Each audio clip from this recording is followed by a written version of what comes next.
Channel जिसका नाम है देव दिशा YTC DD। स्वागत है आपका हमारे इस YouTube चैनल पर जिसका नाम है देव दिशा YTC DD। दोस्तों, पिछले वीडियो में हमने यूनिट 1 का पार्ट 1 डिस्कस किया था, जिसमें हमने 1 से लेकर 25 यानी 1 to 25 क्वेश्चन सॉल्व किए थे। आज हम आगे बढ़ते हैं और 26 से नेक्स्ट जो 56 तक क्वेश्चन है यानी अगले 30 प्रश्न आज डिस्कस करते हैं। तो जुड़े रहिए हमारे इस YouTube चैनल से जिसका नाम है देव दिशा YTC DD। अब 26 क्वेश्चन है, शिक्षा अनुभव की होती है और अनुभव द्वारा होती है तथा अनुभव के लिए होती है। यह कथन किसका है? तो यह कथन है जॉन डीवी का। किसका? जॉन डीवी का। तो ये आपका आंसर हुआ जॉन डीवी। शिक्षा द्वारा सत्यम शिवम सुंदरम के उद्देश्यों को अपनाया जाना चाहिए। ये कथन किसके द्वारा प्रतिपादित किया गया? तो ये आदर्शवादियों का एक विचार होता है कि शिक्षा द्वारा सत्यम शिवम सुंदरम के उद्देश्यों को प्राप्त किया जाए। और ये यहाँ पर चूँकि आदर्शवादी हैं प्लेटो जिन्होंने ये कहा था, तो ये इसका आंसर हो गया प्लेटो। सुकरात की विचारधारा क्या थी? तो सुकरात की विचारधारा थी आदर्शवादी। सुकरात की विचारधारा हो गई आदर्शवादी। इसके बाद आदर्शवाद और प्रकृतिवाद में सबसे बड़ी भिन्नता है।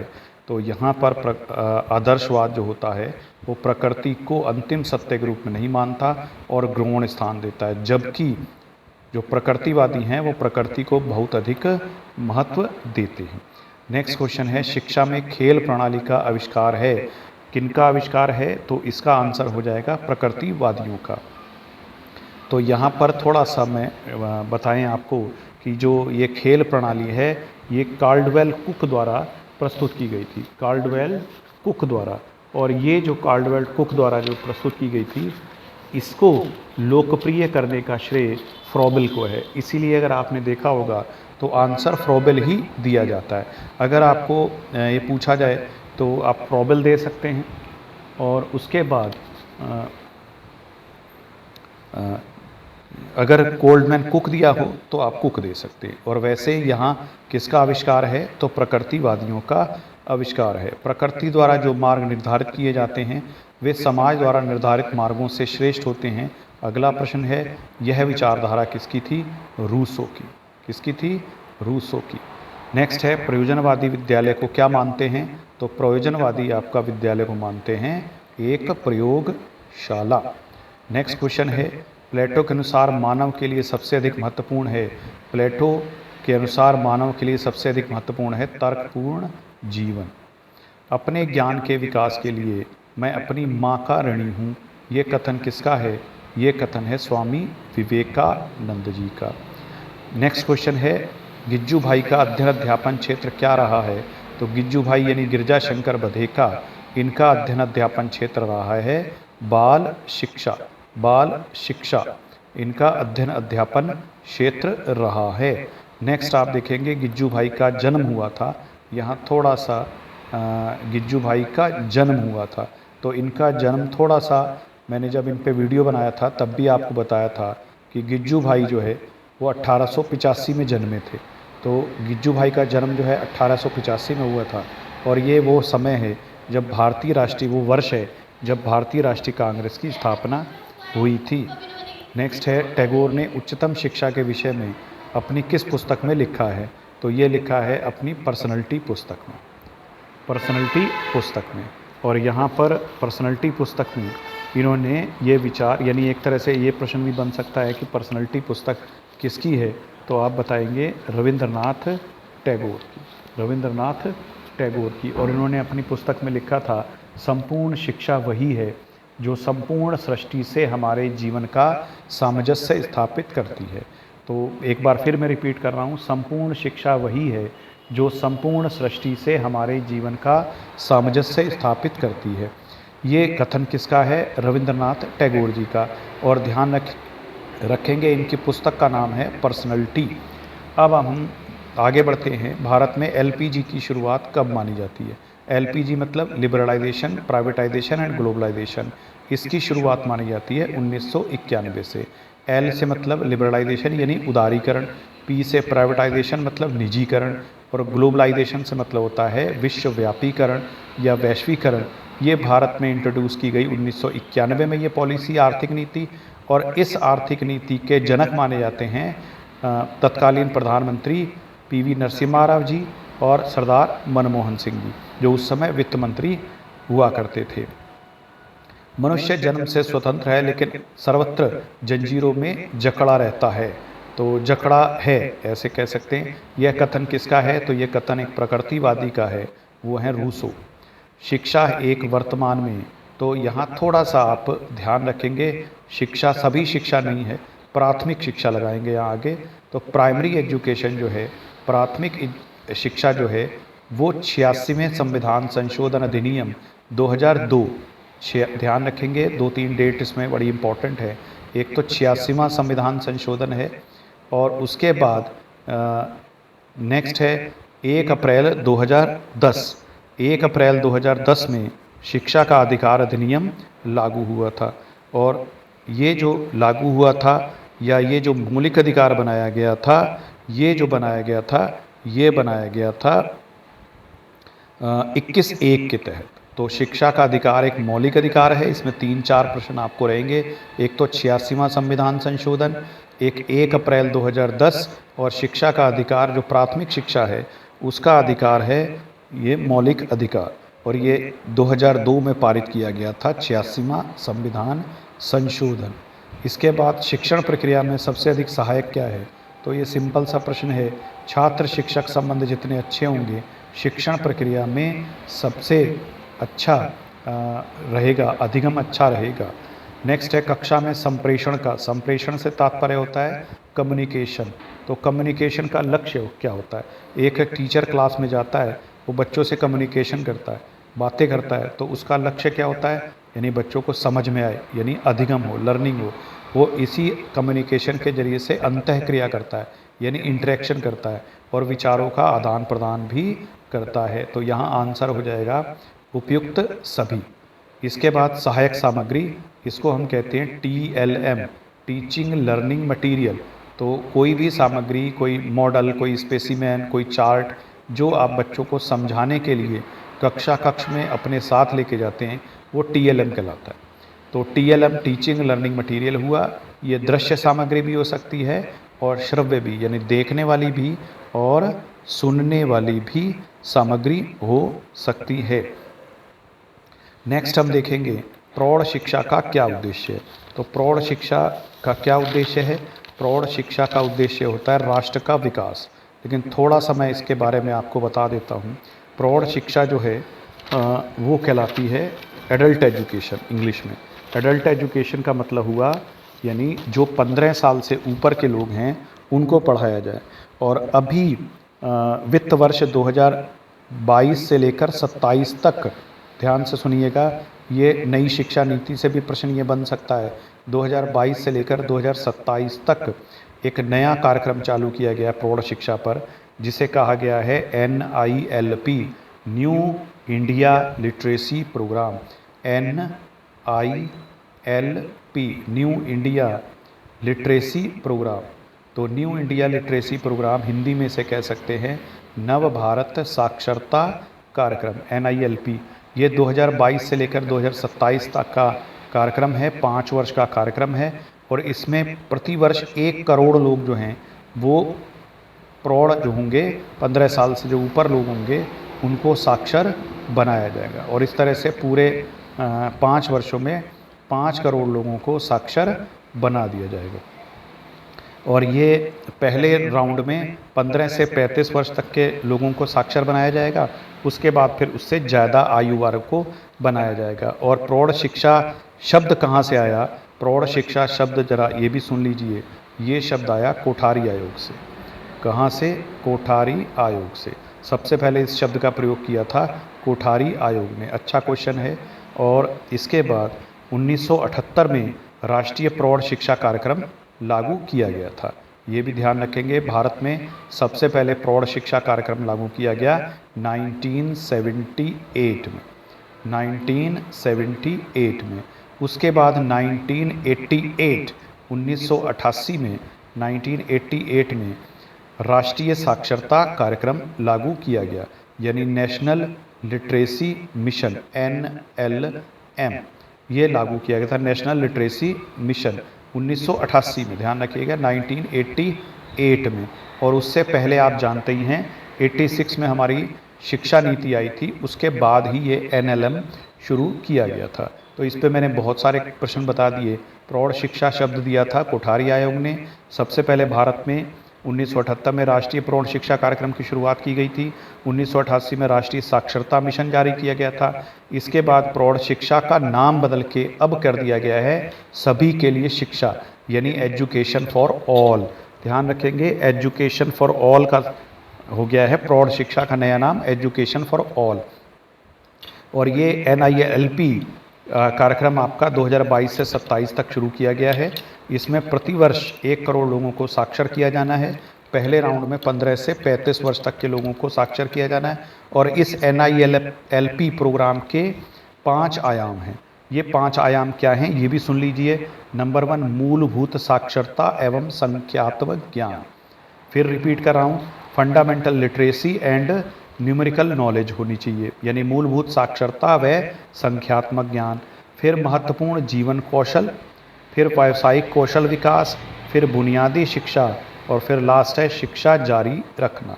तो ये प्रौढ़ शिक्षा पर मैंने आपको प्रश्न बताए। ये एक NILP नया कार्यक्रम है, प्रश्न बन सकता है। फिलहाल आगे बढ़ते हैं। एक प्रभावशाली संप्रेषण में किसकी यहाँ अपेक्षा है, अपेक्षा नहीं करता।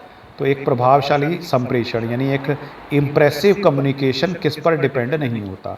इम्प्रेसिव कम्युनिकेशन आपके वाक पद्धति में परिवर्तन पर डिपेंड होता है, विषय वस्तु पर अधिकार पर डिपेंड होता है, सटीक हाव भाव पर डिपेंड होता है, लेकिन आकर्षक व्यक्तित्व पर डिपेंड नहीं होता। कोई जरूरी नहीं कि आकर्षक व्यक्तित्व वाला एक प्रभावशाली संप्रेषण भी कर सके।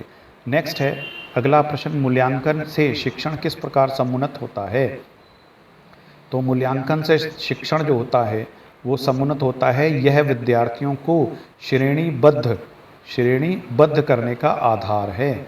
यानी ये जो मूल्यांकन है वो बच्चों को श्रेणीबद्ध कर देता है, यानी ये कमज़ोर बच्चा है, ये पिछड़ा बच्चा है, उसी के आधार पर फिर उसके लिए शिक्षण योजना यानी टीचिंग प्लान बनाया जाता है। तो ये मूल्यांकन का उद्देश्य यही होता है कि बच्चों को श्रेणीबद्ध कर दिया जाए, कौन बच्चा कमज़ोर है, अगर कमज़ोर बच्चा है तो उपचारात्मक शिक्षण उसको दिया जाए। नेक्स्ट क्वेश्चन है, किसने शिक्षा की विधि की अपेक्षा अनुभवों पर अधिक बल दिया। तो अगला प्रश्न है, किसने अनुभव पर अधिक फोकस किया, यानी बजाय शब्दों के अनुभव पर अधिक फोकस किया। ये कथन है प्रकृतिवादियों का। किनका? प्रकृतिवादियों का। नेक्स्ट है, इनमें से कौन सी शिक्षा वैज्ञानिक पद्धति को समर्थन करती है। यह है यथार्थवादी शिक्षा, यानी रियलिज्म जो होती है वो इसको समर्पित करती है। निम्न आधुनिक शिक्षाविदों में से सबसे अधिक प्रकृतिवादी कौन थे। तो भारतीय प्रकृतिवादी जो हैं वो हैं रविंद्रनाथ टैगोर। ये बहुत अच्छा प्रश्न है, बहुत बार पेपर्स में आया हुआ है। अभी अगर आप उत्तराखंड UKPSC का लैब असिस्टेंट का पेपर भी देखेंगे जो एजुकेशन से रिलेटेड है, उसमें ये भी प्रश्न आया हुआ है। नेक्स्ट है, भारत में बाल संरक्षण व कल्याण के लिए आपातकालीन टोल फ्री नंबर क्या है। तो ये टोल फ्री नंबर है 1098। ये इमरजेंसी नंबर है 108। ये दुर्घटना और फायर और पुलिस को बुलाने के लिए, जबकि ये बच्चों से रिलेटेड है 1098। अगला प्रश्न है, मिड डे मील किस वर्ष उच्च प्राथमिक शिक्षा तक विस्तारित कक्षाओं तक यानी कक्षा 6 से लेकर 8 तक विस्तारित किया गया। इसमें थोड़ा सा पहले तो आंसर बता देते हैं। 2007 में ये जो MDM है, मिड डे मील योजना, ये शुरू की गई थी 15 अगस्त 1995 में। और ये देखा जाए तो सबसे पहले तमिलनाडु राज्य में शुरू की गई थी 1925 में, यानी मद्रास राज्य में 1925 में ही शुरू कर दी गई थी। लेकिन स्वतंत्रता प्राप्ति के बाद ये MDM योजना 15 अगस्त 1995 को शुरू की गई थी। ये 1925 में तो स्वतंत्रता प्राप्ति से पहले हो गया, और मद्रास राज्य हुआ करता था वहाँ पर ये शुरू किया गया था। और ये विश्व का आज की तारीख में सबसे बड़ा भोजन कार्यक्रम है। पका हुआ भोजन इसमें दिया जाता है और ये शुरू किया गया था 15 अगस्त 1995 को। ये केंद्र और राज्य दोनों की भागीदारी की है योजना। केंद्र इसमें अनाज देता है और बाकी जो खर्च होता है वो राज्य प्रस्तावित कर देते हैं, गैस वगैरह का। इसके बाद अब इसका जो नया नाम है उसका कर दिया गया पीएम पोषण शक्ति निर्माण योजना। ध्यान रखेंगे, कई कई जगह पीएम पोषण शक्ति योजना भी है, पीएम पोषण शक्ति योजना या पीएम पोषण शक्ति निर्माण योजना। अब इसमें और पहले वाली में अंतर ये आ गया है कि इसमें बाल वाटिका जो होती है, जिसे आंगनबाड़ी कहते थे पहले, वो जो 3 से 5 साल तक के बच्चे हैं उनको भी इसमें शामिल कर लिया गया। और ये जो कार्यक्रम है विश्व का सबसे बड़ा खाद्य कार्यक्रम है और इसमें राष्ट्रीय खाद्य सुरक्षा NFSA 2013 के अधीन ये चलाया जा रहा है। और इसमें प्राथमिक स्तर पर, ये भी प्रश्न आ सकता है, प्राथमिक स्तर पर जो बच्चों को दिया जा रहा है वो 450 कैलोरी और 12 ग्राम प्रोटीन। 450 कैलोरी एनर्जी मिलनी चाहिए और 12 ग्राम प्रोटीन। इसी तरह से उच्च प्राथमिक के लिए 700 कैलोरी और 20 ग्राम प्रोटीन की बात है। तो ये बहुत सारे क्वेश्चंस में मैंने आपको बता दिए। मिड डे मील 1995 में शुरू हुआ था, 2007 में ये जो शुरू हुआ था तो 1 से लेकर 5 तक था, लेकिन 6 से लेकर 8 तक विस्तारित किया गया, वो किया गया 2007 में। और हालांकि इससे पहले कर दिया गया था लेकिन वो पायलट प्रोजेक्ट के तौर पर शुरू किया गया था। 2007 में पूरे देश में प्रत्येक राज्य में कर दिया गया था। अब इसका नया नाम है पीएम पोषण शक्ति निर्माण योजना। तो चलिए आगे बढ़ते हैं। इसके बाद दर्शन शिक्षा का सामान्य सिद्धांत है। तो दर्शन शिक्षा का सामान्य सिद्धांत है, ये कथन किसका है? तो ये कथन है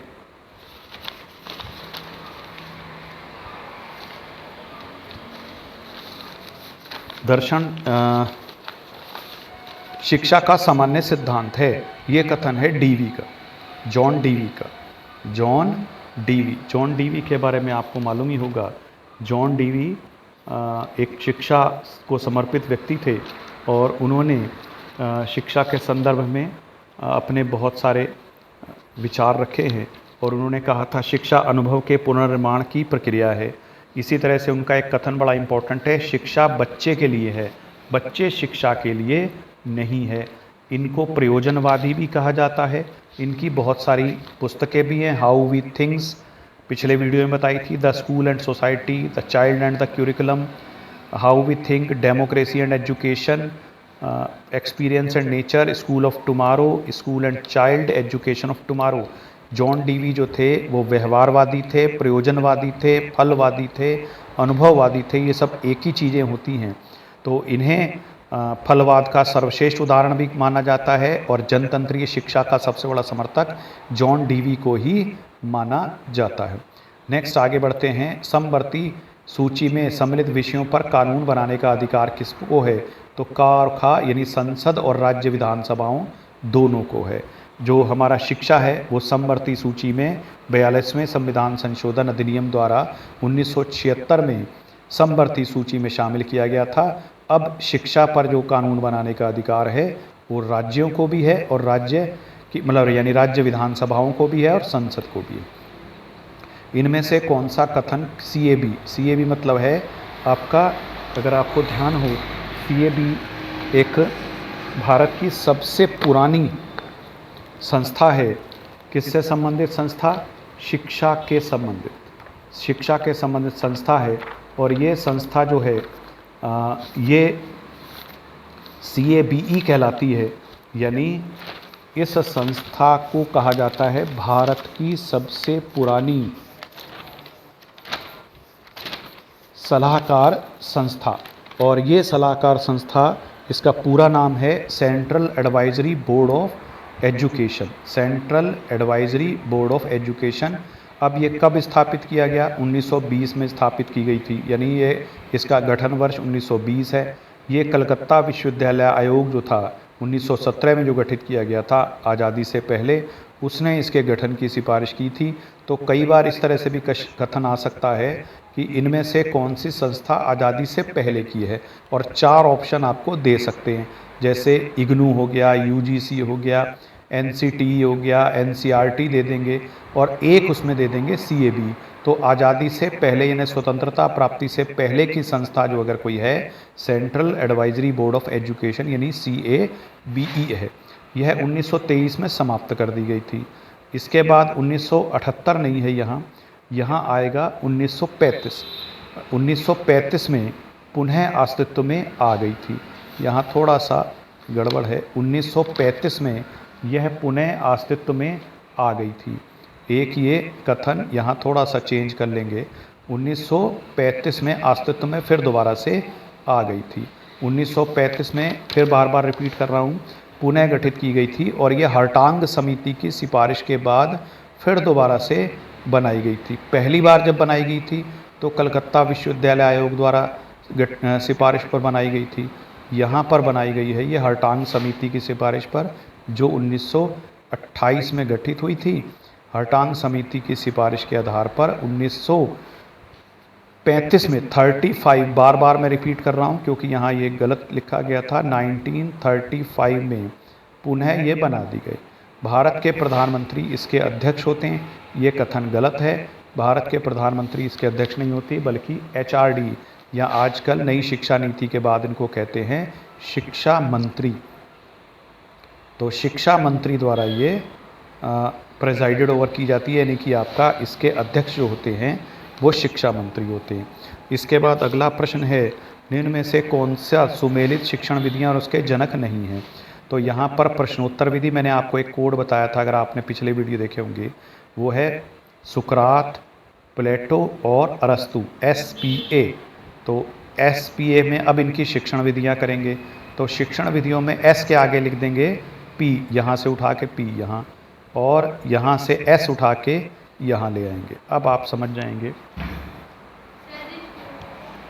सुकरात जो थे वो प्रश्नोत्तर विधि के जनक थे, और प्लेटो जो थे वो संवाद विधि के जनक थे, और किंडरगार्टन विधि के जनक माने जाते हैं फ्रोबेल को, और अब प्रोजेक्ट विधि वो आपका जॉन डीवी से संबंधित नहीं है।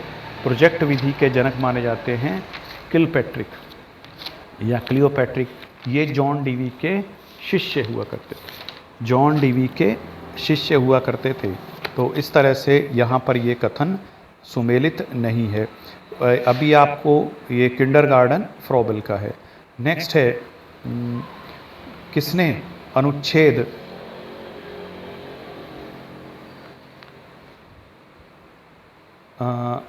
किस अनुच्छेद या संवैधानिक अनुच्छेद या भारतीय संविधान के अनुच्छेद प्राथमिक स्तर पर कोई भी एक दे सकते हैं, प्राथमिक स्तर पर मातृभाषा में शिक्षा की सुविधाओं की व्यवस्था करने से संबंधित है। तो ये अनुच्छेद 350 क में मातृभाषा में शिक्षण की सुविधा देने का अधिकार दे रखा है। इसके बाद जो 350 ख है उसमें एक अधिकारी की नियुक्ति के बारे में भी कह रखा है। तो ये हमारे टोटल अगले 30 प्रश्न हुए, 26 से लेकर 56 तक, लगभग 30-31। और इसके अलावा मैंने आपको बहुत सारे बीच में प्रश्न ऐसे बताए जो आपका महत्वपूर्ण है। तो ये हमारा वीडियो हुआ आज का ख़त्म। तो जुड़े रहिए हमारे इस YouTube चैनल से जिसका नाम है देव दिशा YTC DD। धन्यवाद।